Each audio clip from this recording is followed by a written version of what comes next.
Congratulations are in order. Oh, thank you. Yes. Must be so exciting to know that you get to continue this story on. Yeah, it is. It's really nice, especially when you want to make long season arc plans and do big cliffhangers. And we know we're going to do a really big cliffhanger at the end of 3B and leave people wondering who's still alive and who's coming back. So it's fun to be able to plan ahead. Nice to know that the network has that much confidence in the show as well. Usually they wait till the end of the season that's airing to give you another season, so they want more teamwork. How far after the events of the finale of 3A does 3B pick up? Just a few weeks. Okay.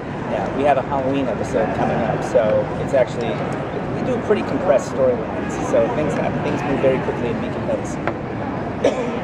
One of the scenes that we saw at the panel was the scene of Styles in the classroom and everybody doing sign language.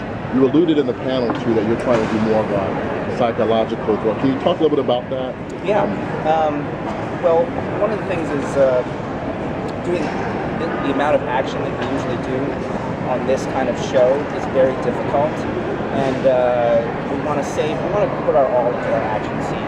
In a movie like The Avengers, or even in low-budget action movies, they get to spend a week or 2 weeks shooting an action scene that we usually have only 2 days or even 1 day to shoot. So it's really difficult. And it often surprises the hell out of me what we're able to do in TV with such a limited amount of shooting. So what we wanted to do was be able to maintain our budget while giving better bang for the buck. And what we thought was, well, what if we did this season as more of a psychological thriller? And pull back a little bit on the action and go for more scares and go for more psychology of the characters.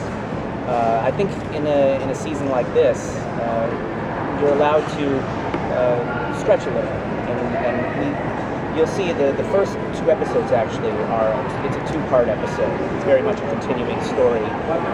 Episodes 313 and 314 tell its own story, and I think people will be interested to see how these characters have grown. So we're taking our time a little more, and we're getting into their heads.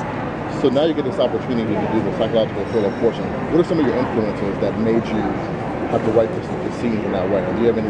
Well, we actually we usually start with a theme for the whole season, a kind of foundation by which we can guide the entire season. And it's a Jungian philosophy, and the ideas of the shadow, and how each character deals with the shadow side of themselves, and how each character has a darker side to themselves.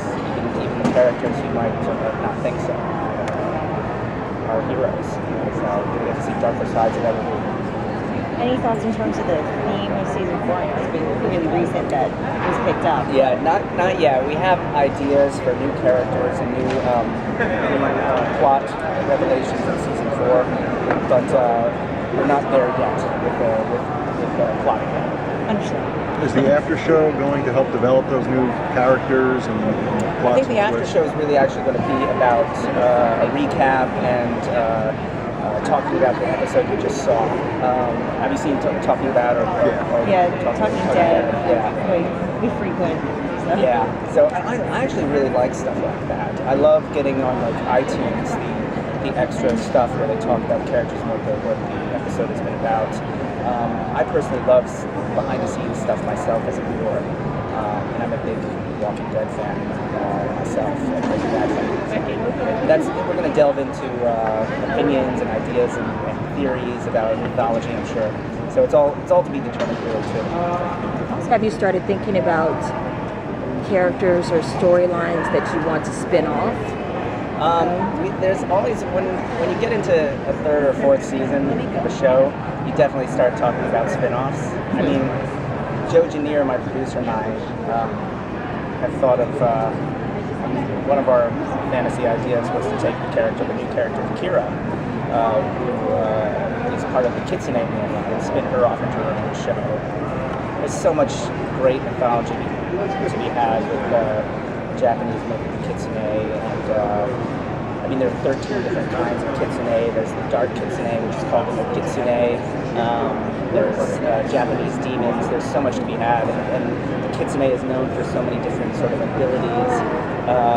So that would be something interesting. interesting, but everything really has to do with time and resources.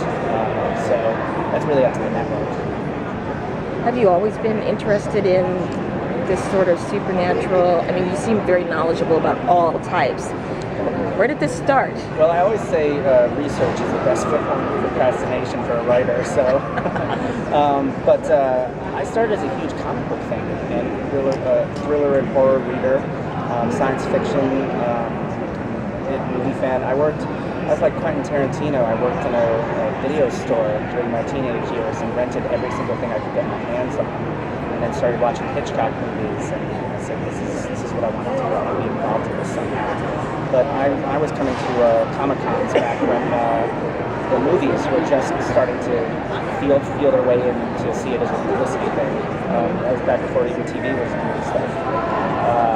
And I actually, for a long time, I wanted to be in comic books. So it all has to do with childhood, I guess. Mm-hmm. At the end of 3A, Allison and her father decided to change their code. Are we going to see that kind of have an impact on the Hindu community as Yes. well? Yes, it has ramifications, and it has two new characters who we bring into the show, who hopefully will become bigger characters. It's a certain section of the hunters who don't necessarily agree with that redefinition. So it's always fun to see the different sides of these communities, and it makes the world bigger, you know. And these characters are from I won't say where they're from, but let's just say there's a certain Latin influence. Latin influence. You said there's going to be a Halloween episode. Can you give us some insight on what that's going to be about? It revolves around a blacklight party, so it becomes very dangerous for several of their characters. It happens in Derek's loft, actually, and there are certain reasons for that. So it's a little bit of we've made it a little bit of a bottle episode, but got invited to a blacklight party a while ago, and I was like, do something with this. This would probably be really cool on film. So I think it'll be an interesting episode. It's actually 2 episodes. The first has to do with Mischief Night, which in my town we call it Hell Night. And then the next episode is Halloween, so it's 2 episodes back to back, the night before and the night after. You're bringing in the adults a lot more into the storyline. I mean, now that Stilinski's father. Yeah. You know, so what is going to go on there? I mean, how are they going to get involved? They get involved a lot more in the action this season, and it's partly a way for me to develop these kind of authority figures who have a different perspective on the supernatural occurrences happening in this town, and they're just great actors too. I'd like to see these relationships evolve and see how these characters react to their new circumstances with their kids, and how much can they let their kids get involved in this stuff without worrying too much. How much can they be partners to them when they should be parents? Mm-hmm. Is Stilinski's father going to get involved in this psychological? Stiles' father? I'm Stiles' father. Yes, very much. Yeah. It's going to be a big, there's a big arc coming up for that, a big mystery. Are the viewers correct in being very suspicious of Scott's dad? He doesn't have good intentions, I'll say that.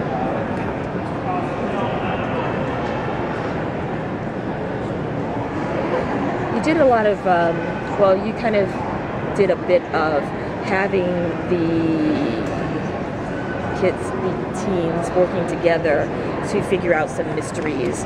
Are you going to do more with that? Yeah, absolutely.